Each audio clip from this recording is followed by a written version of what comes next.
I stand across the yard, watching my brother Silas sprawl in his lawn chair like he owns the place. 36 today. The birthday king, apparently. He's never worked an honest job in his life. The string lights we strung up this afternoon make everyone look warm and happy, but honestly, it feels fake.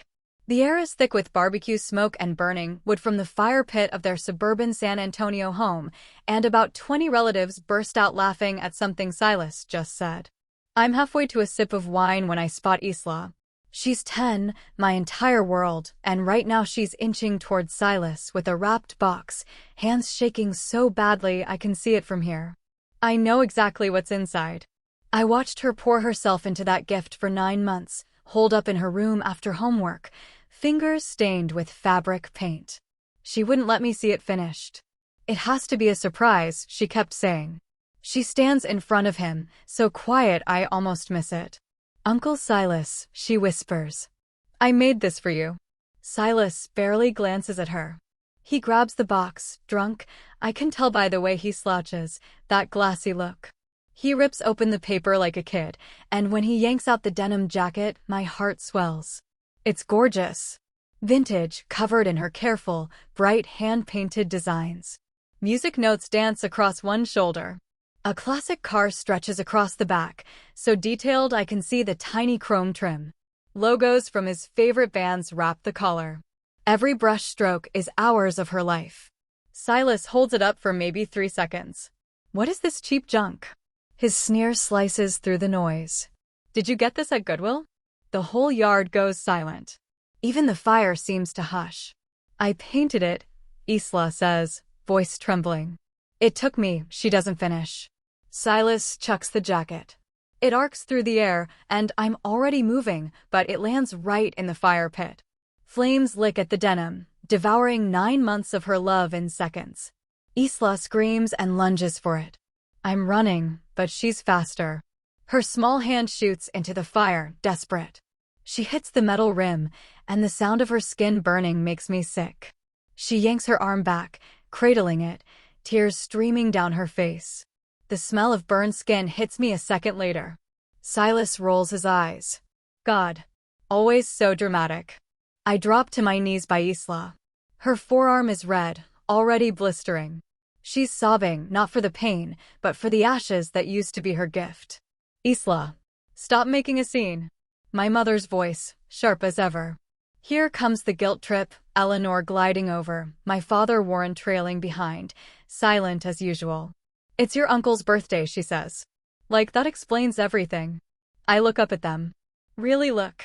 Eleanor, in the blouse I paid for. Warren, eyes fixed anywhere but at me, like always when Silas crosses a line. Suddenly I'm 8 again, showing off my shiny new red bike, white basket gleaming. 2 years of allowance saved. Then 5-year-old Silas cries, wants it, and next thing, I'm handing it over. Because big sister share. Because family takes care of family. I guess I've been giving him things ever since. Lead data architect at Apex Digital Solutions, $162,000 a year.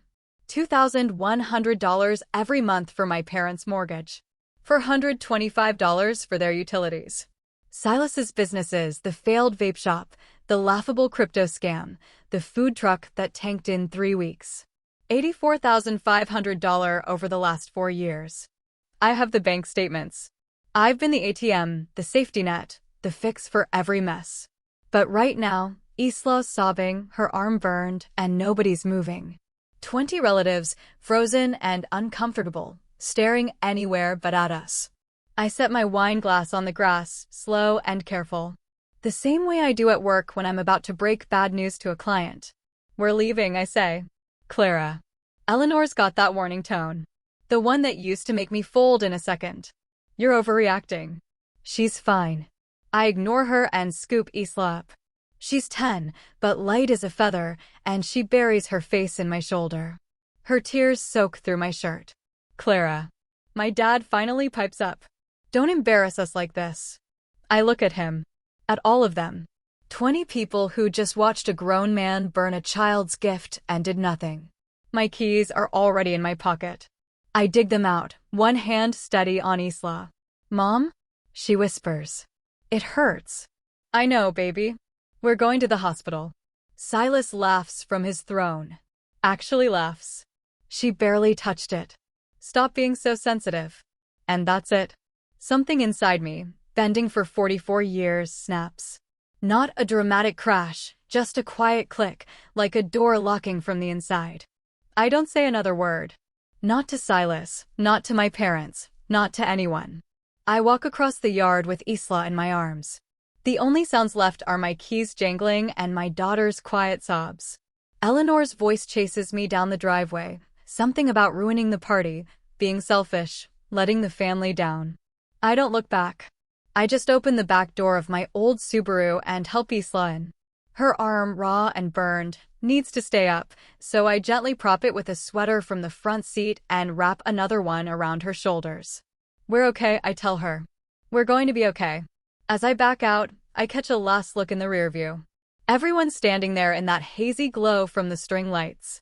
My mom's got her arms folded tight. Dad stares at his shoes. Silas is already cracking open another beer. 20 relatives, all just watching. Not one budges. The hospital's worse. The emergency room lights at San Antonio General are harsh, almost mean. They show every streak of dried tears on Isla's face, the angry burn curling around her forearm, the smudge of blood on my shirt collar from when she pressed into me in the car. Dr. Bennett is about 50, gray at the temples, gentle hands. He examines Isla's arm with a steady, focused care that makes my throat ache. He's careful with the measuring tape. 2nd degree, he says. The burn's about 5 inches long. How did this happen? He's looking at me, not her. My uncle threw my art project in a fire, Isla says before I can get a word out. Her voice is barely there. I tried to get it out. Dr. Bennett's jaw tightens. He sets the tape aside, pulls up a stool, and sits so he's eye to eye with both of us. I need to explain something. His tone is the kind you only get from doctors who've given bad news before. When a child gets hurt because of reckless adults, I have to report it. By law. I have to call Child Protective Services and the police. They'll want to talk to both of you. My stomach drops straight through the floor. Isla grabs my hand tight. My uncle didn't mean to hurt me, she whispers. Intent doesn't matter, Dr. Bennett says, quiet but firm. What matters is you got hurt and it could have been stopped. My phone buzzes in my pocket. I check it. 18 missed calls. 31 unread texts, all from the Whitlock family group chat. I open it. Can't help myself. Eleanor, where did you take Isla? We need to talk about this. Warren, Clara. Answer your phone. Silas, you're being ridiculous. Eleanor, you embarrassed us in front of everyone. Silas, it was a joke. She's fine. Warren, call us back now. They keep coming, filling the screen. While Dr. Bennett treats Isla's arm, smearing some gel that makes her flinch, I just keep scrolling. Then I see the one that finally snaps something in me. Warren, you're embarrassing this family. Get back here and apologize to your brother. Apologize. To Silas. For taking my burned daughter to the hospital. I just stare at that message until it blurs. Isla's small hand is still clutching mine, so trusting. And I feel something shift inside, quiet, nothing dramatic. Just the fog clearing after 44 years. Dr. Bennett is talking about wound care now, something about keeping it dry and watching for infection, but I'm not listening. I'm opening my banking app. My fingers go through the motions from memory. Transaction history. For years' worth of money flowing out, one transfer after another. Silas's vape shop, $25,000 for installments last spring. The place closed in 6 months. Silas's crypto scheme, $12,000, all gone. Food truck, $18,500 for equipment. That lasted 3 weeks tops. Then my parents, $2,525 every month. $2,100 for the mortgage, $425 for utilities. But I remember Eleanor's cruise photos in July. Warren's new riding mower in August. $84,500. That's what it adds up to. I can't pretend anymore. I screenshot every transfer, every date. Save the images. Then I send them all to my private email. the one no one else in the family knows about. Dr. Bennett finishes wrapping Isla's arm in white gauze. I open the Whitlock family group chat and attach 2 screenshots, my last pay stub from Apex Digital Solutions and a neat list, every dollar, every failed venture, every mortgage payment, all the dates. My thumbs hover, then I type, the police are on their way. The ATM is closed. You are on your own. Send. The blue checkmarks pop up, one after another. They've all read it. I scroll up through 4 years of messages. Guilt trips, manipulation, all the ways they pushed me into feeling like I owed them something. I mute the chat. Block Eleanor's number. Warren's. Silas's. Suddenly, the phone goes quiet. Mom? Isla looks up at me, her eyes wide. What did you do? Something I should have done a long time ago. My voice comes out steadier than I feel. There's a knock on the exam room door. A woman in slacks and a blazer comes in, holding a tablet. Behind her, a young cop follows. He could pass for my nephew. Kind eyes, notebook ready. Miss Whitlock? I'm Angela from Child Protective Services. This is Officer Hayes. We need to ask you some questions about tonight. I stand up, still holding Isla's hand. I'll tell you everything. And I do. The birthday party. The jacket. Silas tossing it in the fire. Isla lunging after it. The burn. My family saying I was overreacting. I spill out every detail, just like I organize data at work, one piece after another. Officer Hayes writes it all down. Angela's face doesn't change, but I catch her glancing at Isla's bandaged arm more than once. We'll need to speak with your brother, Officer Hayes says. And your parents. Good luck with that. My words come out sharper than I mean. They're probably still at the party. My phone buzzes, not the family group chat, that's muted. It's a new notification. Voicemail from an unknown number. I hit speaker, not thinking. Clara. Eleanor's voice fills the exam room. She must have borrowed a phone. I don't know what you think you're accomplishing with this little tantrum, but you're tearing this family apart. Silas made a mistake. People make mistakes. That's what family does. We forgive. We move on. We don't run to lawyers and police like strangers. She pauses. I can hear her breathing. Everything we've done for you. Every sacrifice.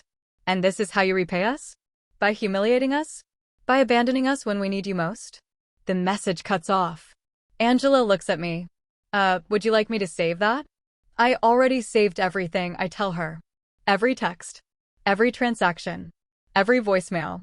For years of documentation. Officer Hayes looks up from his notes. That's thorough. I'm a data architect, I say. Documentation is what I do. Isla squeezes my hand. Her eyes are heavy now, pain meds finally kicking in. Can we go home, Mom? Home. Not the party, not anywhere I'd have to explain or apologize. Just home. Yes, baby, I say. We can go home. The house feels too quiet Sunday morning. Just the sound of Isla shifting in her sleep down the hall, restless even now. I'm at the kitchen table with my second cup of coffee when my phone buzzes with another unknown number. I know better, but I answer anyway. Clara. Warren's voice. Not his own phone. It's Dad. I know who you are. Silas is in jail. We need $7,500 for bail. In the background, I hear Eleanor sobbing, her dramatics dialed up just right. I picture her dabbing at dry eyes with a tissue. Do you hear your mother? Warren says. She's falling apart. This is killing her. I sip my coffee. It's gone cold. Clara? Are you there? Yes. So you'll help? We can meet you at the bail bonds place in an hour. Your mother needs to see Silas home where he belongs. The entitlement in his voice is unreal. Like none of last week happened. Like Isla's burn isn't still wrapped in gauze down the hall. I hang up. The phone rings again immediately, unknown number. I silence it, watch the screen light up 2, 3 more times before it stops. 10 minutes later, my Ring doorbell sends an alert. On my phone, I see them, Warren and Eleanor on my front porch, acting like they have every right to be there. Eleanor's crying, maybe real tears this time, or at least real enough for the neighbors. She's dressed in black, like she's in mourning. Warren keeps putting his arm around her, and the whole thing looks staged. I just watch. Eleanor rings the bell 3 times, then starts talking, her voice echoing across the lawn. My own daughter won't even answer the door. Won't help her baby brother. I raised her better than this. A jogger slows to look. Ms. Gutierrez from next door comes out to water her plants, even though it's barely 8 in the morning. They stay for an hour. Eleanor switches between crying and calling my name. Warren tries the doorknob twice.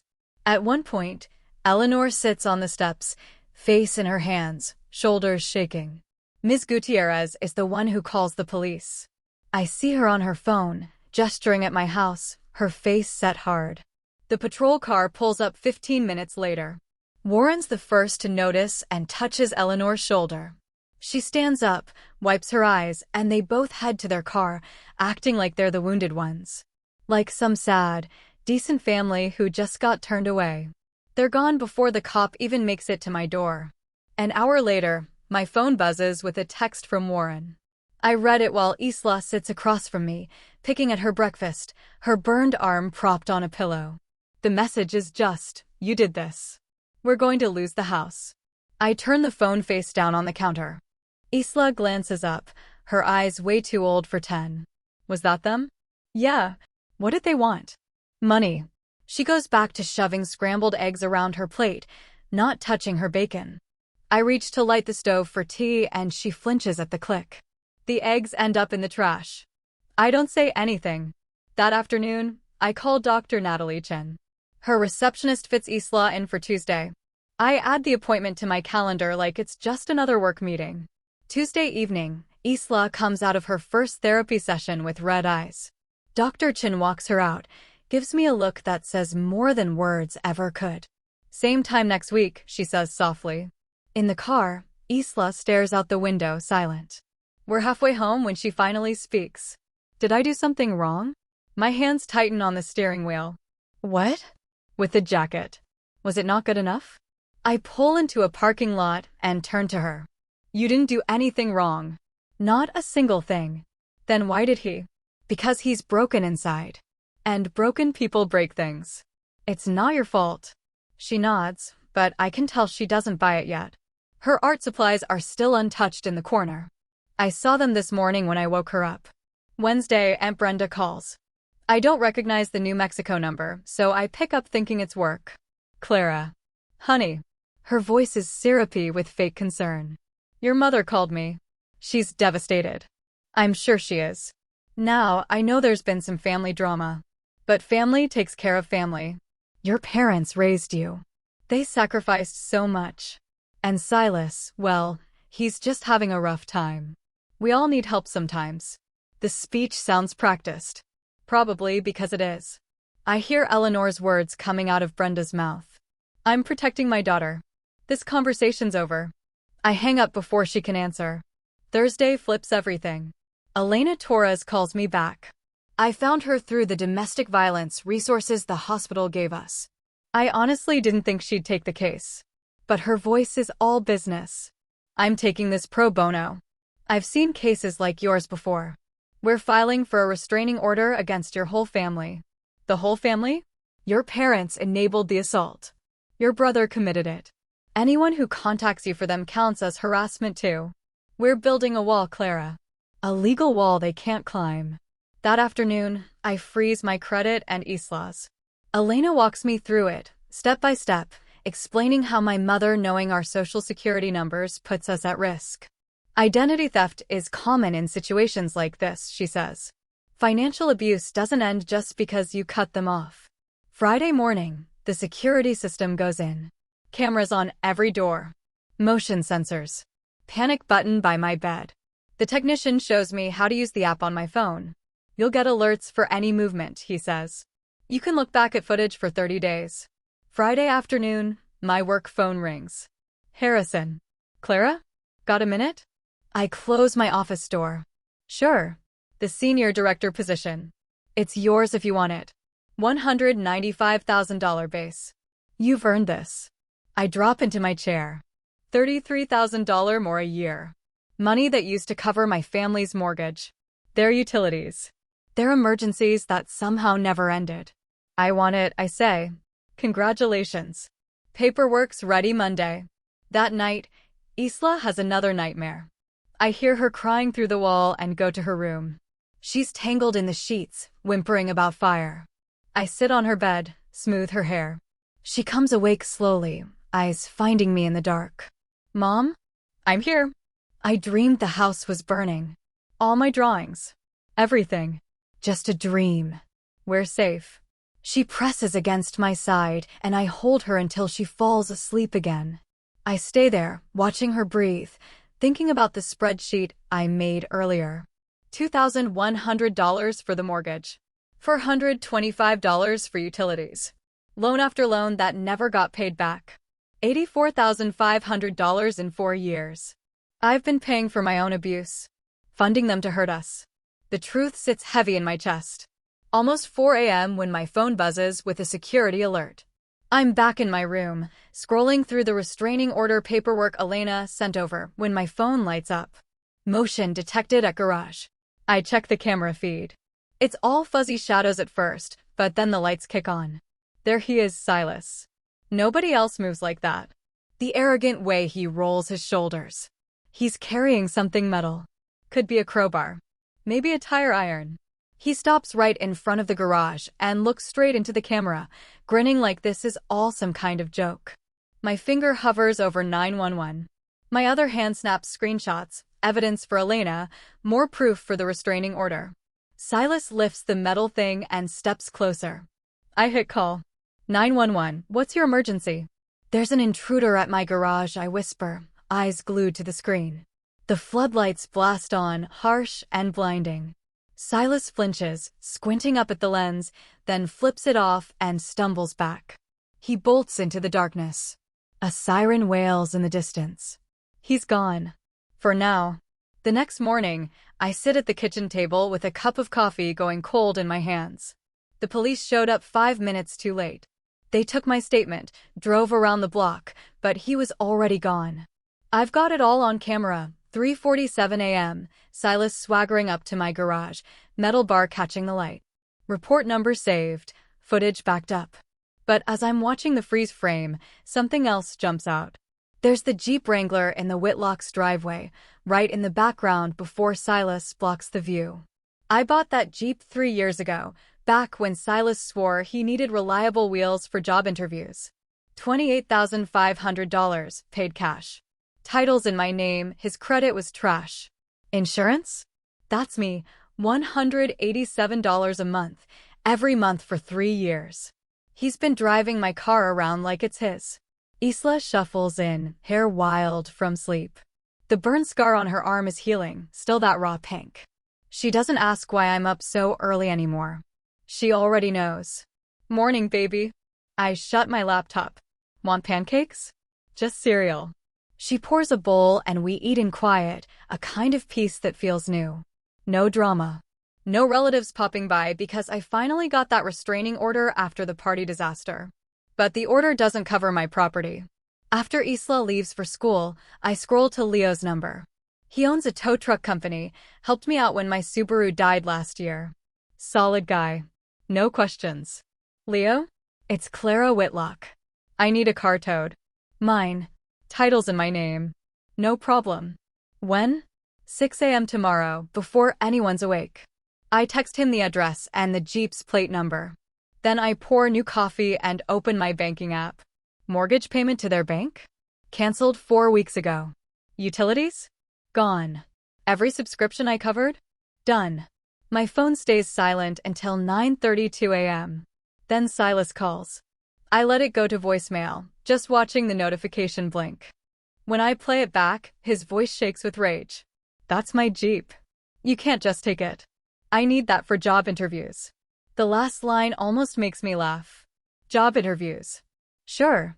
You're a vindictive witch, you know that. I'm calling the cops.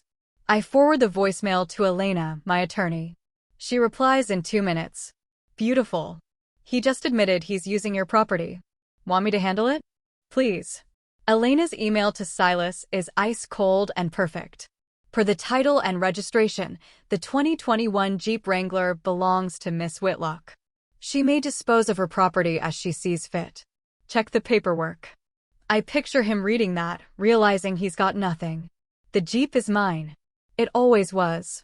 That tiny win gets me through the day. Isla comes home, bubbling about art class, and for once I actually listen instead of checking my phone every 2 seconds, waiting for the next mess. We make dinner. Watch a movie. Go to bed at a normal hour. At 2:13 a.m., the doorbell camera wakes me. Heart pounding, I grab my phone. The feed shows Silas on my porch, swaying, clearly drunk. He pounds on the door so hard the camera shakes. "Clara," he slurs. "Open up. We need to talk." I'm already dialing 911 when I hear Isla's door creak. "Mom?" Her voice is tiny, scared. "Get in my room. Now." I meet her in the hallway and pull her into my bedroom. She crawls into my bed. I stand by the door, phone in one hand, thumb hovering over the record button for the doorbell's audio. Silas is pounding on the door again. "I know you're in there. You think you're so smart? Taking my Jeep? Calling the cops on me?" His voice cracks as he shouts, "I'll burn this house down with you in it." Just like that, my blood turns to ice. Those exact words, caught on visual voicemail, saved by the doorbell camera. I grab my phone. 911, what's your emergency? My brother's outside, screaming threats. He's breaking bail, saying he'll burn my house down. The dispatcher stays calm. Is he armed? I squint at the camera. I can't see. I don't know. Officers are coming. Stay inside. Don't open the door. Behind me, Isla's curled in my closet, hiding between my shoes and clothes. She's crying soft and small, like the night her uncle burned her birthday gift. 9 minutes. That's how long it takes for the sirens to show up. 9 minutes of Silas pounding and screaming. 9 minutes of my daughter reliving everything. 9 minutes of me, phone in hand, recording every word, standing between him and her. When the red and blue lights finally flash through my window, Silas bolts. I watch through my phone as 2 cops tackle him on the lawn. They cuff him, haul him to the squad car. Knock on the door. "Miss Whitlock?" "It's safe now." I open up, show him my phone, his threats, his voice, the pounding, the video. The officer nods. He broke his bail again. This is also terroristic threats. He's not getting out this time. After the police leave, I find Isla still hiding. I sink down next to her and pull her close. "Is he gone?" She whispers. "He's gone. He's not coming back." The next morning, my phone rings. "Elena. Silas is in custody, awaiting a bail hearing. The judge saw the footage. You've got this. He's not getting out." I breathe, just a little. "There's more," she says. "I'm filing extra harassment charges. This helps our case for a permanent restraining order." I hang up and stare at my laptop. The Jeep's sitting in an impound lot. I could sell it. Get back a little of what I lost. But that feels too simple, too cold. Instead, I call the local community college, the one that has an automotive tech program for veterans and single parents. "I'd like to donate a car to your program." 4 days later, I get photos in my email. Students in coveralls, grinning next to the Jeep, learning, fixing, actually getting something out of it. The donation receipt comes, along with the paperwork for the tax write-off. It's not as much as I paid, but it means more than any sale could. That afternoon, the local domestic violence shelter calls. They're following Silas's case and want to help. Counseling for Isla. Legal advice. A whole network of people who know what it's like to escape. I take their card and pin it to the fridge, right next to Isla's new drawing. My phone buzzes. Voicemail from Eleanor. I almost delete it, but Elena says to save everything. My mom's voice desperate. "Clara. We have nowhere to go. The foreclosure notice came. Your father's looking for work, but we need help. We're your parents. You can't just abandon us." I save the message, forward it to Elena, and block the number. That night, while Isla does homework at the table, an unknown number calls. I let it go to voicemail. Storage Unit Company. They're looking for Warren Whitlock, my dad. The unit's been abandoned for over a year. Are you paying the back rent? No, auction it. That's the pattern, isn't it? They've always lived beyond their means. Cruises while I paid their mortgage. New cars while I covered Silas's bail. A storage unit they couldn't afford, always demanding I help. I wasn't helping. I was enabling. Elena calls again the next morning. Your extended family's asking questions. Aunt Brenda called my office. I told her you have no comment. But Clara? They're starting to see it. The foreclosure. The arrests. The storage unit. They're piecing it together. I hang up and look at Isla. She's drawing for the first time since the fire. Her hand moves across the page, sure and steady. The ATM is permanently out of service. I'm never opening for business again. Day 35 of the foreclosure notice. My email pings a sound I used to dread. Eleanor's name flashes on the screen. I hover over delete, but I remember, save everything. I open it. Subject, please just listen. 2 photos load first, me at 7, Silas at 3, both of us on a backyard swing set. Another one from Christmas, years ago. Silas is tearing into presents, and I'm there next to him, helping rip the paper. The email is short. These were the good days, right? Before you left us behind. I can't help but wonder what Isla would think if she knew who her mother really is. I still have your social security numbers, yours and Isla's, from when we did your taxes, remember? Think about what you're doing to this family. I read it twice. The threat is obvious. Identity theft, all wrapped up in nostalgia and guilt.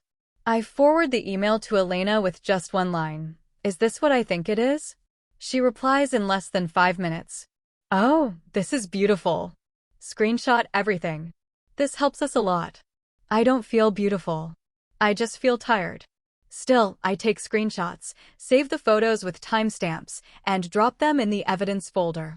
That folder's up to 51 items now. A week later, we're in court for the emergency hearing. The whole place smells like floor polish and old paper.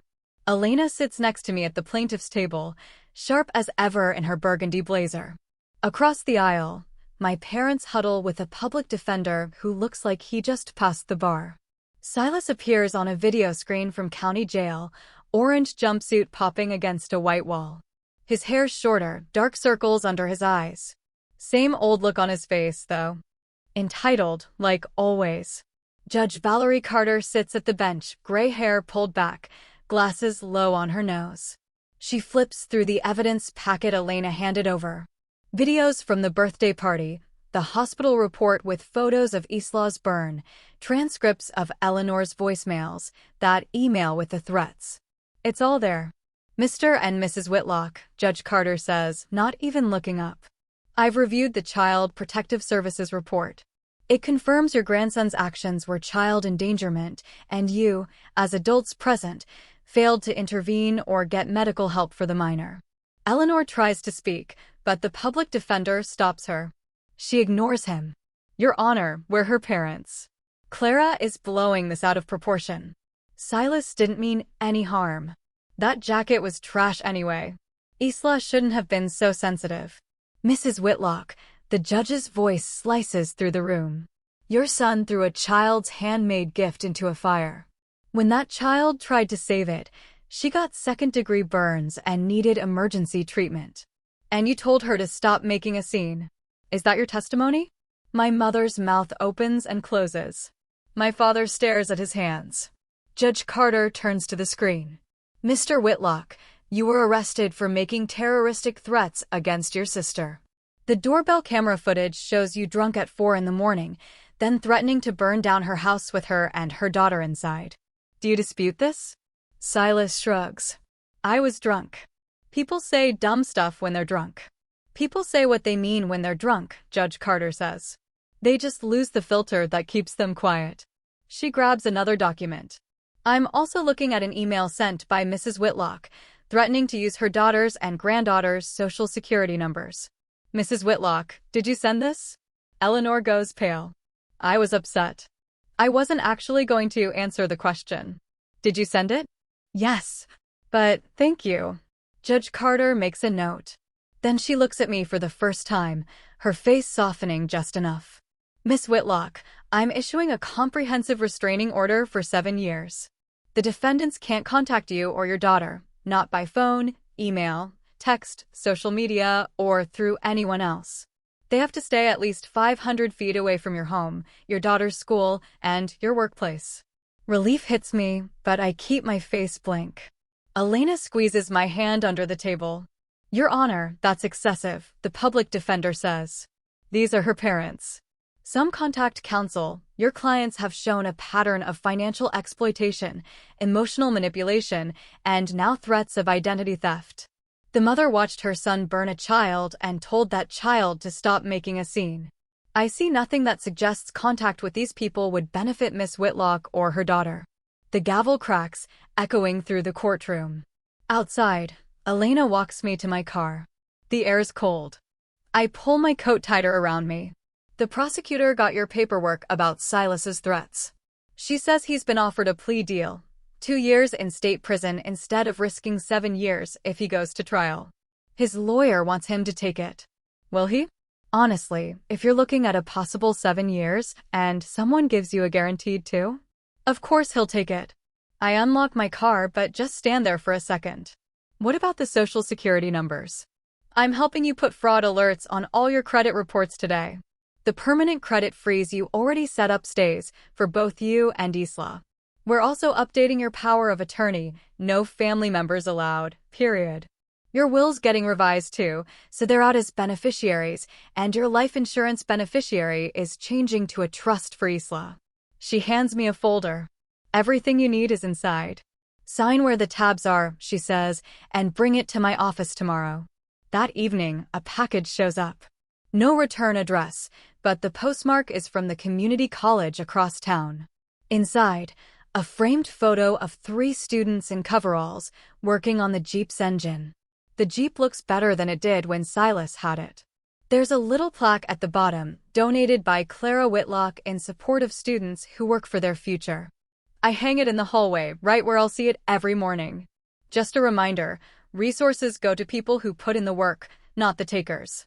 Later, I open my banking app and set up an automatic monthly transfer, $2, $5.25, the same amount I used to throw away on my parents' mortgage and utilities.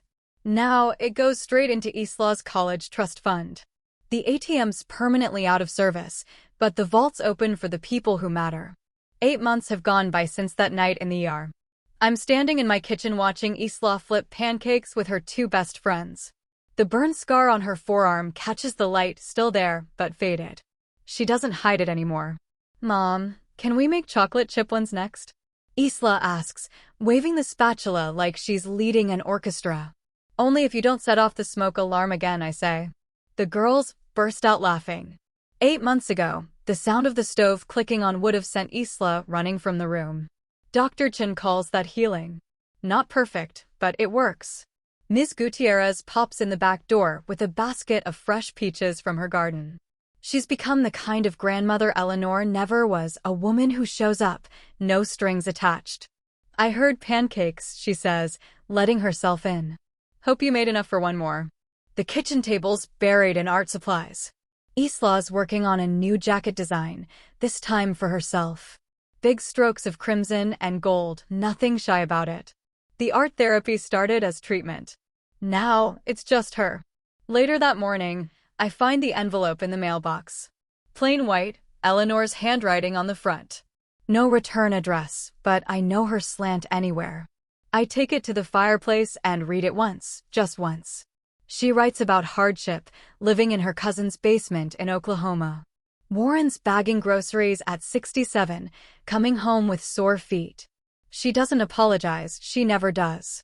She just lays out how hard things are for them, how family should help family. The same old guilt trip. I almost laugh. I drop the letter into the fire and watch the paper curl and blacken. The flames eat her words, just like they ate Isla's jacket all those months ago. But this time, there's no screaming, no frantic rescue, just letting go. That night, our chosen family fills my dining table, Harrison and his wife Diane, Ms. Gutierrez with her famous tamales. We started these dinners 5 months ago, and now they're the kind of tradition I actually want to keep. Isla's birthday is next week, Diane says, passing the salad. Any idea what she wants? She made a registry at the art supply store, I tell her. No homemade gifts required. Harrison laughs. He's been my boss for 9 years, but somewhere along the way, he became family, the kind that doesn't send bills. 2 days later, I'm at a youth art gallery, watching strangers stop in front of my daughter's work. She called it Phoenix Rising. It's a denim jacket, painted so it looks like it's climbing out of flames, pretty on the nose, but Isla's 10. She has time for subtlety later. She stands next to her jacket, back straight, explaining her painting to a woman with a gallery badge. She's so sure of herself, so bright, it almost hurts, in a good way. My phone buzzes in my purse. State Correctional Facility, the screen says. Collect call. Silas. I show the phone to Isla. She glances, shrugs, looks back at the crowd around her art. I don't need to talk to him, she says. I'm busy being happy. I hit decline and block the number. Right there, with strangers wandering past, I cut the last tie. That night, I sit outside on the back deck, journal in my lap. Fairy lights twinkle overhead, the same kind we had at Silas's birthday, but these are mine now. I strung them up myself. This little patch of light and wood, it's just for us. No one gets to manipulate me here. I write, a year ago I was an ATM. Today, I'm a mother. Isla sits beside me, working on a new canvas. She paints with quick, sure strokes. From next door, Ms. Gutierrez's music floats over, soft, all Spanish vowels, the kind of sound that makes the night feel like home. This is freedom. It isn't loud or wild. It's just calm. I add one last line to my journal. The ATM is permanently out of service. Isla leans over, catches what I wrote, and grins. Good, she says. We never needed them anyway. She's right. We didn't. Ever had to pick between family and your child's safety? Sometimes, the only way to love someone is to let go. Tell me, what would you have done?